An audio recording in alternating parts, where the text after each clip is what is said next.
Kiban lehi urang bangai. Pat yang nadawa pemenang katnya tapi nya bangai. Hana urang yang hana yang butalu katnya hang terima nya bangai. Jadi tengok beruh nang kawau ikat lideh. Ibu Nutina. Beja pak tabuh perjalanan yang jauh. Kira-kira kaget he nemban aja. Nepi yuk. Kekalan bak kaya na yarinda. Gecok bekal makanan yang nak hajat. Gepiuk, gedreun. Gecok kuda ge. Geikat ibu bak kaya. Na relui yang rayu. God relui. Kepegah dalam sejarahnya relui. Nan liang ini ayubnya. Gecok empun nan liang. Gebi. Na ruti-ruti yang tak gemeng untuk bekal. Gisiragi terhad kepajuh makanannya. Dalam perjalanan kayaknya. Tiba-tiba nak urang jame gejak ngan kelidai. Hana geduri leganya tahu urang jang kelidai. Gebedah urangnya gepiyuh gepikir kanangon. Piyuh tu. Hana pupu abaganya bae menutina hana pupu. Gejok kelidai le urangnya dia ikat di samping kuda.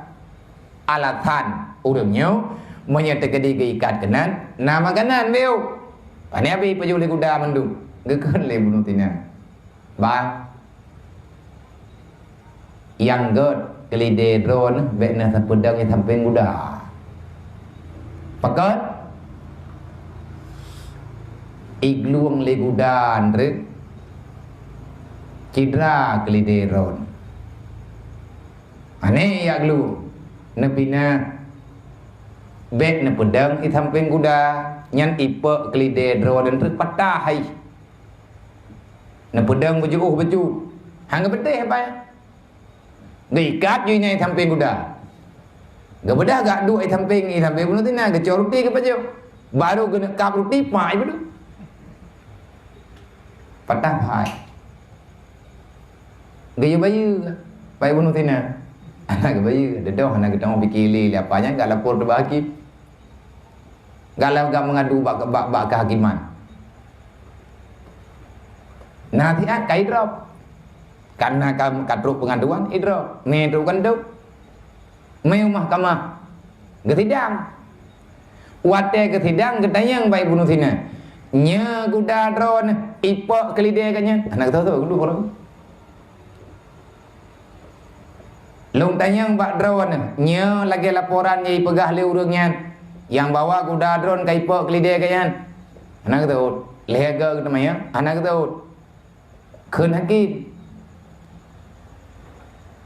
hanya keberapa kau yang gimana tidak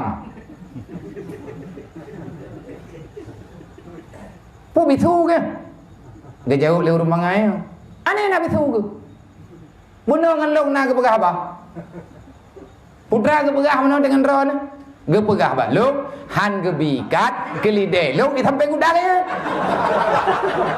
pakan hang kebikat sampai kuda kanya ipok le kuda kaya patah pagut kelide lo manyo kibang kejadian yang kemenan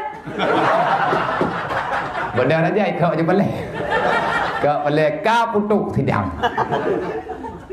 benda hakim mitra dia menempak ke bunuh tina cara ngron gejawab le bunuh tina cara putuk pat haba ngurung bangai kau dengan tak pegah ngan tak iem manya hana tak iem kepegah karo nak mah hana kepegah le urangnya anak padu temai gak nyempur le pemenang draw ke kiban lehi urang bangai pat yang nadawa pemenang gak nyan tapi nya bangai hana urang yang hana yang butalu gak nya hang terima nya bangai jadi tengok beruh nang kawau ikat lideh